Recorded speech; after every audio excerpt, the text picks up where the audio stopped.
ಚಿತ್ರದುರ್ಗದ ರೇಣುಕಾಸ್ವಾಮಿ ಕೊಲೆ ಪ್ರಕರಣದಲ್ಲಿ ಆರೋಪಿಯಾಗಿರುವಂತಹ ಪವಿತ್ರ ಗೌಡಗೆ ಮತ್ತೆ ಸಂಕಷ್ಟ ಶುರುವಾಗ್ತಾ ಇದೆ. ಮನೆಯೂಟದ ಕನಸು ಕಂಡಿದ್ರು ಪವಿತ್ರ ಗೌಡ.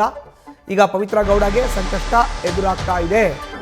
ಕಾರಣ ಏನು ಅಂತ ಹೇಳಿದ್ರೆ, ಏನು ಕೊಲೆ ಪ್ರಕರಣದಲ್ಲಿ ಆರೋಪಿಯಾಗಿ ಬೆಂಗಳೂರಿನ ಪರಪ್ಪನ ಅಗ್ರಹಾರ ಜೈಲು ಸೇರಿದ್ದಾರೆ ಪವಿತ್ರ ಗೌಡ. ಅವರು ಮನೆಯೂಟದ ಕನಸನ್ನ ಕಂಡಿದ್ರು. ಮನೆಯೂಟವನ್ನ ಪ್ರಶ್ನಿಸಿ ಹೈಕೋರ್ಟ್ ಮೊರೆ ಹೋಗಲು ಈಗ ತೆರೆಮರೆಯಲ್ಲಿ ಪ್ಲಾನ್ನ ಮಾಡಿಕೊಳ್ಳಲಾಗ್ತಾ ಇದೆ. ಸೆಷನ್ಸ್ ಕೋರ್ಟ್ ಆದೇಶ ಪ್ರಶ್ನಿಸಿ ಹೈಕೋರ್ಟ್ಗೆ ಮೇಲ್ಮನವಿಯನ್ನ ಸಲ್ಲಿಸೋಕೆ ಮುಂದಾಗ್ತಾ ಇದ್ದಾರೆ.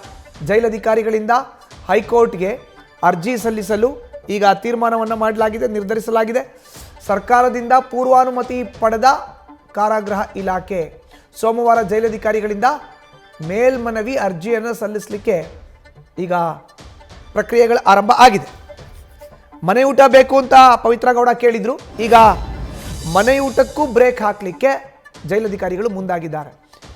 ಪವಿತ್ರಾಗೆ ಸಿಗಲ್ವಾ ಮನೆಯೂಟ ಅನ್ನೋ ಪ್ರಶ್ನೆ ಎದುರಾಗಿದೆ. ಸೆಷನ್ಸ್ ಕೋರ್ಟ್ ಆದೇಶ ಪ್ರಶ್ನಿಸಿ ಹೈಕೋರ್ಟ್ಗೆ ಮೇಲ್ಮನವಿ ಸಲ್ಲಿಸೋಕೆ ಈಗ ತೀರ್ಮಾನಿಸಲಾಗಿದೆ.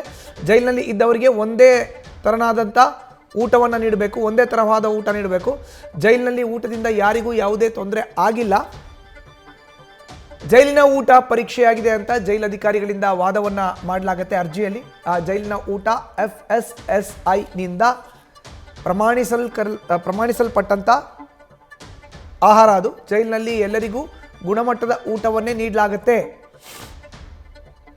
ಪವಿತ್ರ ಗೌಡಗೆ ಮನೆ ಊಟ ನೀಡಿದ್ರೆ ಬೇರೆಯವರು ಕೂಡ ಬೇಡಿಕೆಯನ್ನು ಇಡ್ತಾರೆ.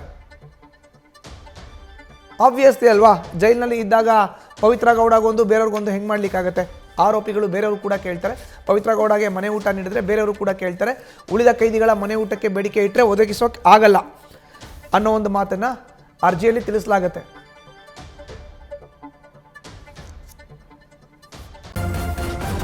ನ್ಯೂಸ್ ಫಸ್ಟ್ ನಿರ್ಭೀತಿಯಿಂದ ನಿಮ್ಮ ಪರವಾಗಿ.